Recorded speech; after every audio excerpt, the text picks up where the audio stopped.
Com a alma amargurada, Ana orou ao Senhor e chorou muito. Esse texto está em 1 Samuel capítulo 1, versículo 10. Ana é uma das personagens mais conhecidas da Bíblia Sagrada e ela era uma estéril, uma pessoa que não podia gerar um filho. Interessante desse versículo e essa expressão especificamente, alma amargurada, é que ela significa que Ana tinha de fato uma depressão profunda. E essa depressão profunda era resultado daquilo que ela queria muito, mas não podia ter até então.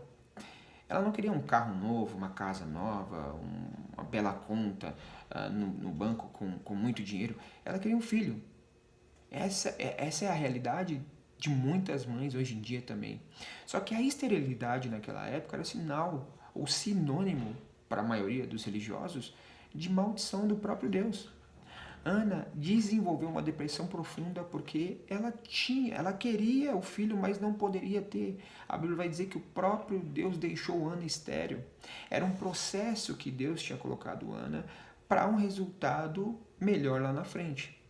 Mas sabe o que é interessante? É que mesmo nesse processo tão difícil e numa depressão profunda, a Bíblia vai dizer nesse versículo que nós acabamos de citar, que Ana orou ao Senhor.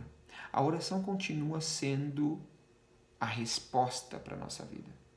Isso não significa que a nossa oração vai mudar um decreto de Deus, não.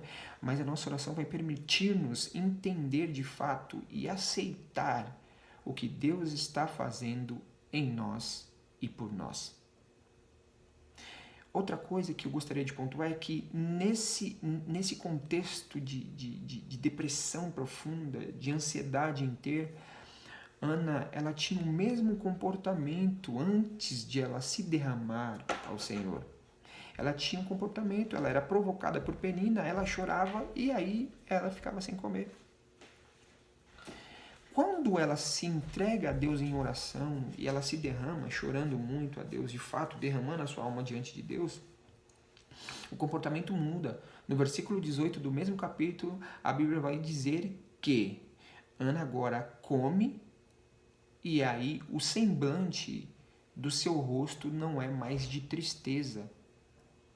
Mesmo em um processo tão difícil, Ana, ela decide mudar o comportamento. Mesmo na provação, na tribulação, Ana decide, de fato, ser feliz. Porque ela confiava naquilo que Deus estava fazendo. E um ponto de observação aqui é que, veja só, se você pegar o texto até esse versículo 18 aqui, em nenhum momento Deus falou para Ana que ia gerar um filho nela, que ia abrir a madre dela, que ia de alguma maneira dar o milagre para ela. Não, não existe isso. Mas a expectativa que Ana colocou em Deus, sabendo que ele poderia fazer aquilo que nenhum médico podia fazer, era muito grande, ao ponto de Ana se alegrar. E é isso que está faltando na gente. Nós depositarmos a nossa expectativa em Deus. Eu não preciso de um profeta X ou Y para me dizer o que Deus irá fazer. Eu já coloco minha expectativa sabendo que Deus pode criar do nada algo. Abrir porta onde não tem porta e trazer uma providência aonde não, pelos olhos humanos não tem providência. Fique com essa palavra, que Deus te abençoe.